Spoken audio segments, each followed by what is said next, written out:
Alright guys, well thanks for joining this video. Basically what we're looking to do here is show start to finish the process that I went through in order to build a cryptocurrency mining rig. I currently have 5 of these systems up and running, so at this point I feel like I have it down pretty well. But let's go ahead and walk through this process and show you guys what's worked for me.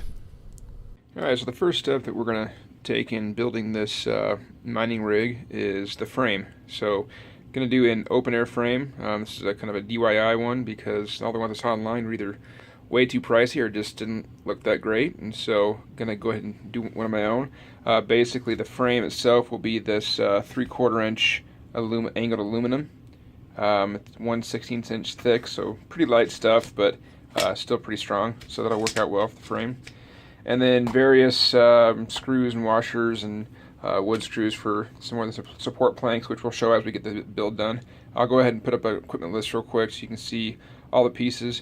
All in all, this is about $40 for all the materials for the frame itself, including the pine boards I'm going to utilize, which you'll see here shortly. So go ahead and start measuring out the cuts on the aluminum, and I'll put up a diagram showing where all the cuts will go as far as the links and what have you, and then get to work with either the hacksaw or maybe even the rotary Dremel tool, depending on how hard the hacksaw is to cut these. This is just a basic drawing I made to give me the overall dimensions of the mining rig. You may need to tweak some things based on your requirements, but for me this is pretty straightforward. 20 inches wide, 16 inches deep, and 10 inches high. Alright, so I'm going to do the measurements here. Now, I have 6 pieces of angled aluminum. Each one is 3 feet long, or 36 inches, and so it makes it pretty easy. So these top 4 here, we have a 20-inch length and then 16-inch for the depth. And then these 2 pieces here are split into 10-inch cuts, and then I have this last little 10-inch here. So again, 6 pieces will do it. Alright, so I found the easiest way so far is just basically putting the angled aluminum in a small vise, and using a small hacksaw. Actually takes I'd say about 10 seconds per cut. And although that's pretty easy, if you're cutting multiple pieces at once, so say you're making like 2 or 3 cases at the same time, I'd recommend using one of these angled grinding tools with a metal cutting blade. I was able to cut these things for 3 cases in about 5 minutes, so definitely worth using for larger amounts of cuts. Alright, so all our cuts done. Again, didn't take too long. But one thing we probably want to do before we start the assembly process, some of the edges are kind of rough, so you probably want to take a small file and just run over those a few times just to keep any really sharp bits from poking you or cutting you. So I'll do that really quick, and then I'll assemble all the pieces together. Alright, so there we have all the pieces that have been cut out, and now it's time to start assembling. Now we're just going to utilize some small nuts and bolts to do so. You could use self-tapping screws, but I don't want any sharp pointy edges sticking out, so I'm going to go ahead and pre-drill and utilize a few bolts and nuts for that. Alright, so now the base frame's put together. To note, these bottom rungs, there's not any aluminum on this bottom part connecting the front and back. I'm leveraging this wood, which we'll use to tie down to the motherboard and the power supply. Again, there's more we're going to add, but this is the base structure. I wanted to kind of show what that looked like. It's very light and it's strong, like it's not wiggly at all. But I'll go ahead and show you how I leverage the different types of screws to secure both the aluminum and the wood planks to the case at this point. Alright, just for a quick rundown on the how I'm attaching the different pieces of the aluminum, the angled aluminum here. Using a metal screw here, a washer, a lock washer, and then just a little nut here. And basically how I'm threading it is the 2 pieces together. So it's going to go, the machine screw, washer. On the other side we have the lock washer and then the nut. And that way when I tighten it, it really syncs up and it just doesn't wiggle. And so, as you can see on these, like it's once it's locked in, it does not wiggle at all. And you can see there's very little seam in between the pieces. I'll show you what the back looks like there. So I'll go ahead and show now what I do to attach it. Okay. So first I'm using a 1/8 inch drill bit. It's perfect size for these particular machine screws.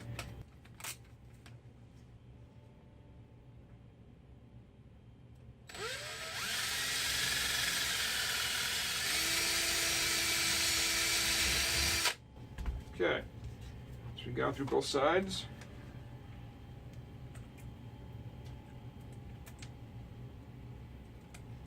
Gonna thread this.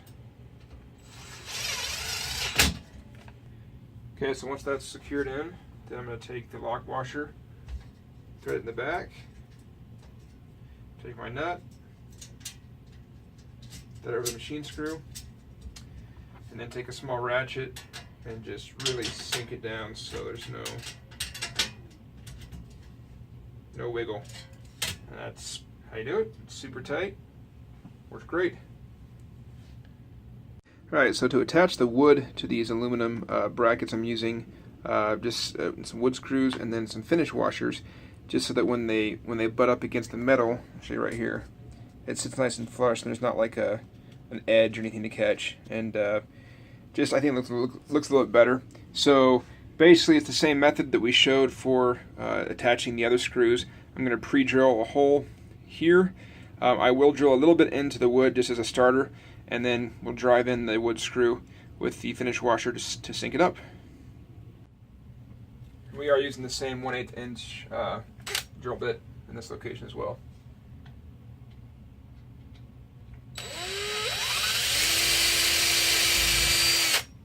Alright, back that out. Put it in the finish washer.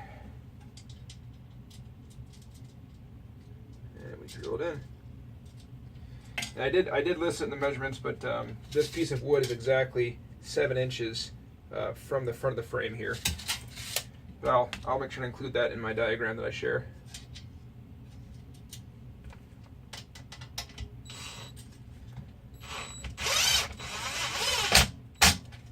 Okay, that's it. And with that, take these clamps off. The bulk of the mining frame is done. And so at this point you could call it finished. I'm going to paint it and do some other stuff to make it aesthetically a bit more pleasing. But basically how this is going to work is that a graphics card would drop in here. I will pre-drill some holes so that I can use the thumb screws to secure the graphics card here. This is the only graphics card I have loose until my other ones arrive. But basically they will rest, the back of the card will rest across this piece of wood. So it'll look something like that when it's installed. Again, these cards will be a lot bigger, but use this for measurement purposes. So I'm going to go ahead and pre-drill the holes I need, and then I'm going to paint the whole thing black and probably also add some vinyl and some black carbon fiber vinyl in areas that might scratch, just to keep all the nicks down to a minimum. So stay tuned. Alright, so the next step is to set up the mount for the graphics card itself. So this is what one of the PCI Express adapters to USB adapters looks like. I'll go into more detail about these guys once the rest of mine come in and I actually can hook it to a motherboard. But basically, the card itself is going to sit on this wood block, and we have the bracket will rest right here in the front of the case. And so what I need to do is drill a few holes to basically allow for the thumb screws to secure the bracket down, because once it's secure, the card doesn't move, and that'll make it nice and wobble free. But I'm going to basically do 3 different holes for each card section. That way, depending on the card, on the housing, fan spacing needed and whatnot, I can shift these independently if we need to. So I anticipate right now using the middle one for each card, but that may change. So I'm going to take this off, use my drill press, and go to town. Okay, and there I have the pilot holes drilled, and so that's what it looked like. I might use thumb screws when we're all said and done, but right now I'm just using the same screws I have here with the washers, and it secures it down really well. It doesn't wiggle at all, and so there'll be 6 cards across this, all secured in that manner. All right, and one other thing I wanted to show really quick before I do anything else in the case is how I secure the power supply. So basically, it's obviously sitting in the corner of this angled aluminum here. I'm also using these plastic corner braces just to keep it butt up against the corner of this angled aluminum here.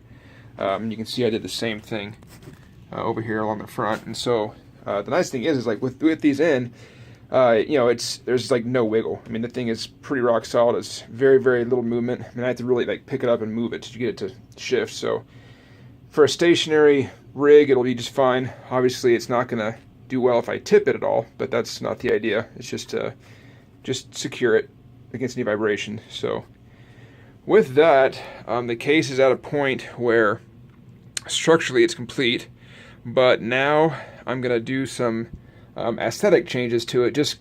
That's just who I am. I have to make it look a little bit nicer than this. So I'm gonna paint it in a matte black. I'll show you the paint here.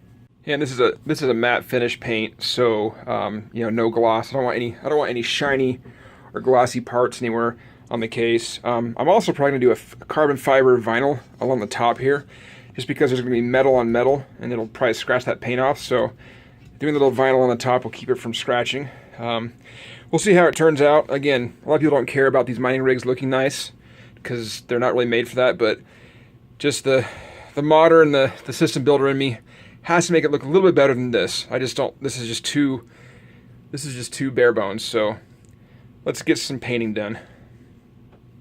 All right, so basically at this point, the enclosure, the case for the mining rig is completed. And again, so what I did is I basically had some leftover carbon fiber vinyl from my most recent liquid cooled PC build, and being that the GPU brackets are going to rub up against this, they would totally just scratch the paint off. So that way, the paint won't get scratched off here along the top. So overall, I think it looks pretty great. And that pretty much wraps up the build video for the case for these mining rigs. I'm going to put a link below in the video description to my project blog that has more detailed pictures and whatnot, and more explanation as to what I did here, and then also a link to the second video which shows the build out of the hardware components. So thanks for taking a look, and we'll see you in the next video.